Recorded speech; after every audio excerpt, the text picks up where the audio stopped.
Welcome on back, Dragon Ball fans. My name is ScoobyDrue, and it's nice to see you. We have a full interview here featuring Hiroshi Kamiya, who voices Gamma 1 in the upcoming Dragon Ball Super superhero movie. Now, I gotta say, shout out to DBS Chronicles on Twitter for the scan, and to Herms, as usual, for doing the translations on this piece. So let's jump into it and see if we can find out some new information. But before then, please hit subscribe, drop a like, and a comment below if you enjoyed this video. Let's get into it.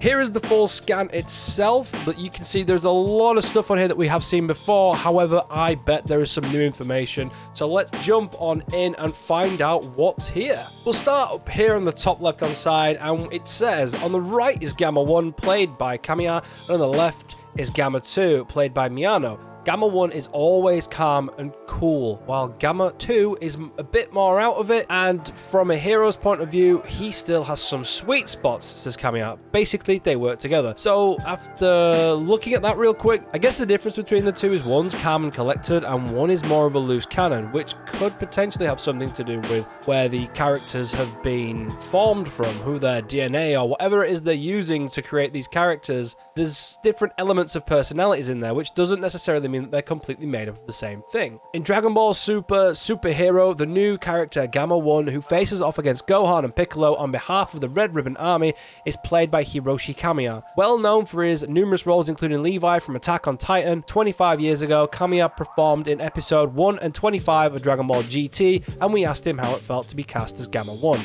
That's true. He did have a small role, well, two separate small roles in Dragon Ball GT. 25 years later, the franchise is still going, and I'm still a voice actor. And so I've been cast as this new character. What's more, it's one of the movie's main characters, designed by Toriyama Sensei himself. To be able to take part like this made me truly happy.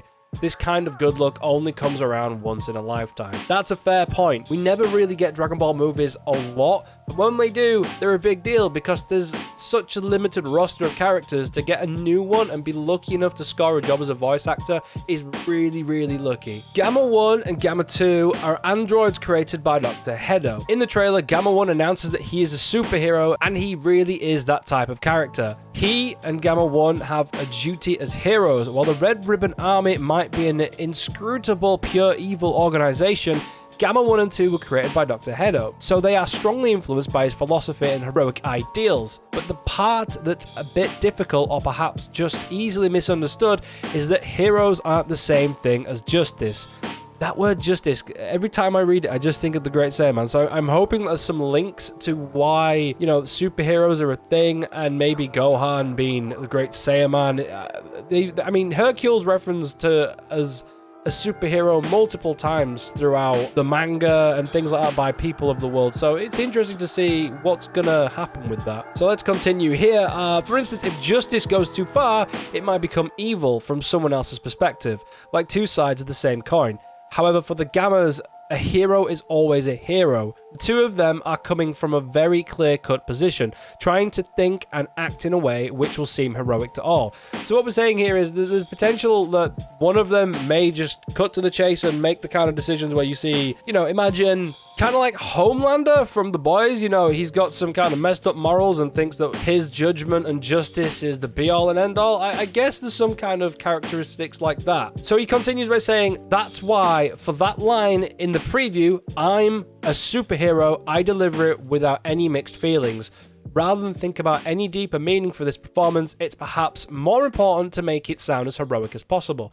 So these guys are really torn between, you know, what they believe is right and justice is their own vision. It's not necessarily the right choice. That's where there's going to be some mixed wires with things going off. Now over here we have two little tidbits that reference some of the images that we've already seen from the trailers. And this one on the left says, Goku and Vegeta have shown their strength to no regret in recent films. It'll be interesting to see how they appear in this one.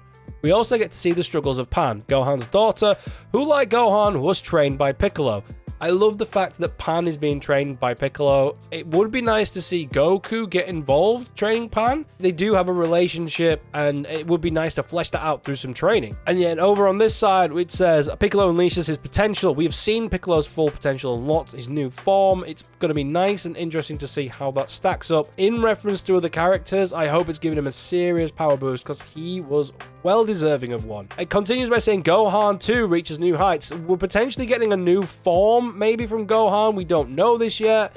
It could just be the fact that Ultimate Gohan is back in his full potential. We don't know, but we're yet to see more from Gohan. It goes on to say Gohan and Piccolo find it a struggle as they face the overwhelming strength of the androids Gamma 1 and 2.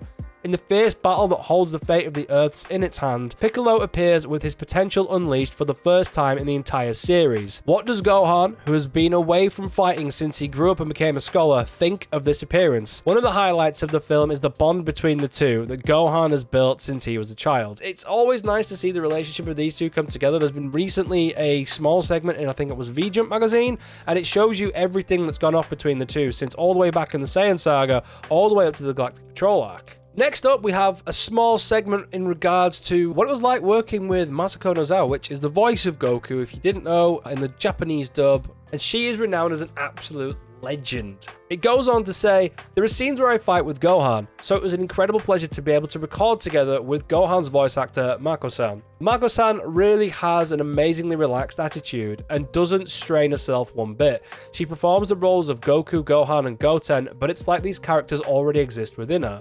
What's more, she knows herself as thoroughly as a musical instrument and understands precisely what sounds she will produce under which conditions.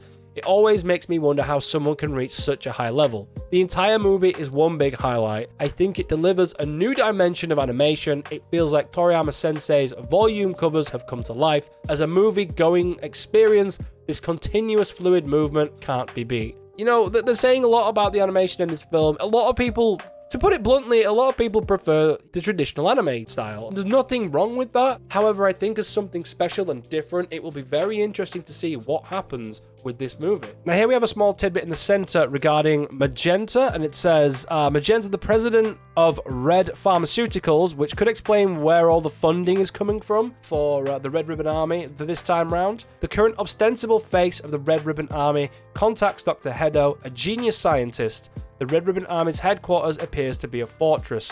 Now, one thing that I had noticed in this image below is if you look closely, there are lines and images in the air as though it's got some kind of defense barrier or some kind of, I don't know, stealth coverage from the rest of the world, which could explain why no one has ever noticed that it's there. And in the image, it says, after being ambushed by Gamma 2, Piccolo sneaks into the Red Ribbon Army base by himself. The background art has been completely renewed and improved in quality. All the visuals are spectacular. So that's an interesting tidbit because there's a video on the horizon coming out with me and a very special guest where we're going to predict the entire movie in one shot. So it's going to be really interesting to see as information comes out before the movie drops next month, if we get it right or not. Now here is a synopsis for the movie. It says superheroes clash for the fate of the planet. It says a past enmity leads to a fierce battle for the survival of Earth in Dragon Ball Super Hero. The Red Ribbon Army, once thought to have been destroyed, is secretly revived by Magenta. Using androids Gamma 1 and Gamma 2, they execute their plan to exterminate Goku and the other superheroes. This film features the popular characters Gohan and Piccolo, whose appearances in recent years have been minimal. In addition, Goten and Trunks, Krillin and Number 18 also make appearances. So it's nice that we've got the tidbits that they do actually feature and they're not just throwaway characters for a random slice of life scene or something like that. And now we're on to the big meat of this entire interview. It starts off by saying Dragon Ball Super Hero. The original author Akira Toriyama put his heart and soul into this one, with Gohan and Piccolo in a deadly battle against powerful enemies. The movie Dragon Ball Super Hero is the latest big content of Japan's world-famous Dragon Ball. The original author Akira Toriyama wrote the screenplay and designed the characters for this ambitious film, depicting the story he now wants to tell. We also have, of course, the new date, which is the 11th of June. And this big final section here says the latest movie in the Dragon Ball series, Dragon Ball Super Superhero, is scheduled to open in theaters on the largest scale nationwide. The Dragon Ball movie series was revived in 2013 with Dragon Ball Z Battle of Gods, in which Toriyama participated as the writer and character designer after a 17-year absence.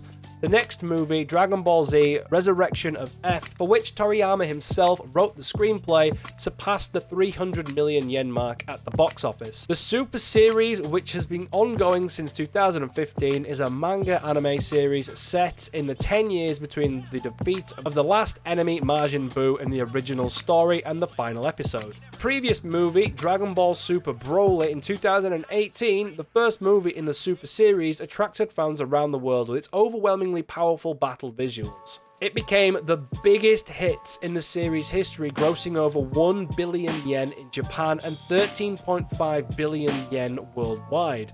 It has been 38 years since the birth of Dragon Ball. The story, which was written by the author himself, continues to evolve with in-depth character stories and visual representations that can only be achieved by modern filmmaking techniques.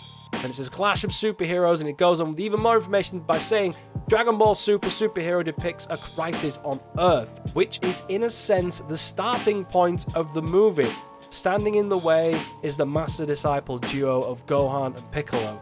The Red Ribbon Army, an evil organization once thought to be destroyed by Goku, is secretly resurrected by Magenta. They recruited the genius scientist Hedo to join their ranks and create the strongest androids, Gamma 1 and Gamma 2. The Red Ribbon Army plans to defeat Goku and other superheroes and once again conquer the world.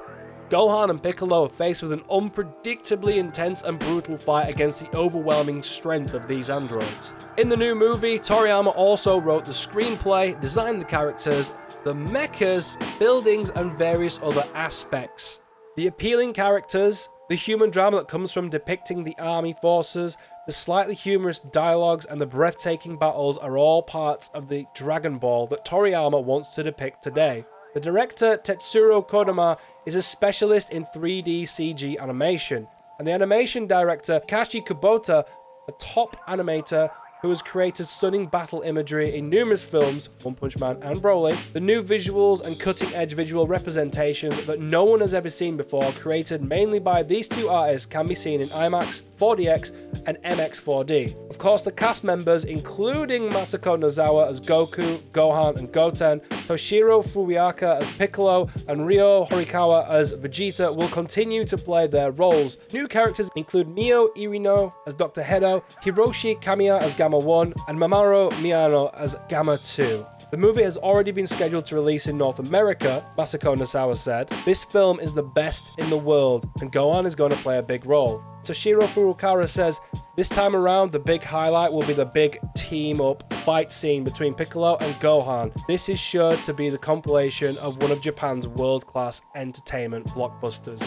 Now, I'm hearing some rumors that the end fight of this film will be nothing but a huge battle royale featuring multiple enemies and multiple heroes. So I'm really looking forward to seeing how that one pans out. It's gonna be amazing. Anyway, thank you so much for dropping on by. I appreciate it. Don't forget to hit subscribe, and I'll see you in the next one. Bye-bye.